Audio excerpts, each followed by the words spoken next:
Welcome to Shabbos Shoutout. Every year at Purim, the Smason family dresses in costumes.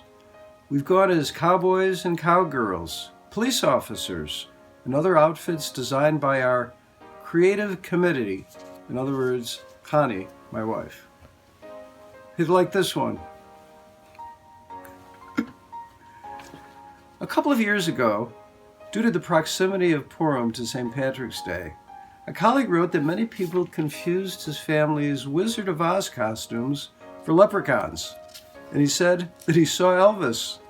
Well, he was walking through Times Square and noticed a man with greased black hair and a yellow silk jacket.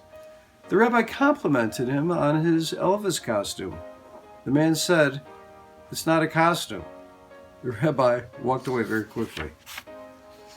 Why is it that we wear costumes on Purim? Yankel, a Jewish actor, was down and he was ready to take any gig that he could find. Finally, he gets a lead, a classified ad that says, actor needed to play a gorilla. "I can do that," says Yankel. To his surprise, the employer turns out to be the St. Louis Zoo. Owing to budget issues, the zoo can no longer afford to import a new gorilla. So until they can, they put an actor in a gorilla suit. Out of desperation, Yankel takes the job. At first, his conscience keeps nagging him. He's being dishonest and he's fooling the zoo guests. Yankel also feels undignified in the gorilla suit, stared at by the crowds who watch his every move. But after a few days on the job, he begins to enjoy all the attention and starts to put on a show for all of the zoo-goers. Yankel hangs up and down from the branches by his legs. He's swinging on the vines, climbing on the cage walls, roaring with all his might while beating on his chest. Soon, he's drawing a huge crowd. One day, Yankel's swinging on the vines to show off to a group of kids. His hand slips and he goes flying over the fence into the neighboring cage, the lion's den. Terrified, Yankel backs up as far from the approaching lion as he can, covers his eyes with his paws, and prays at the top of his lungs. "Shema Yisrael, Hear, O Israel, the Lord our God, the Lord is one," he yells. The lion opens his powerful jaws and roars the response. Baruch Shem Kavod Malchuso Le'olam V'ed. Blessed be the name of his glorious kingdom forever.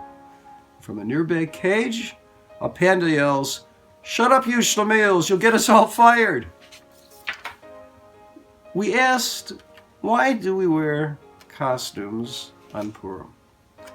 More than any other holiday, Purim highlights the importance of defining our inner self. Wearing costumes raises the question, how do we see ourselves? How do we project ourselves to the world?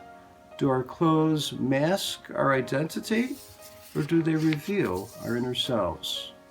The central theme of Purim is about hiding identity and finding the courage to reveal it. At the beginning of the Megillah, Esther hides her Jewish roots. Yet the fate of the Jewish people turns once they and Esther reveal and affirm their identities. When the nation unites in common purpose, and Esther proclaims her loyalty to her faith and to her people, redemption is at hand. In celebrating Purim, we have a chance to reflect on who we are as a Jew. Am I living with a commitment to God and to Judaism? Is that commitment in sync with where I really want to be? Purim is an opportunity to unmask the real you. Wishing you and your families a happy Purim and a good Shabbos.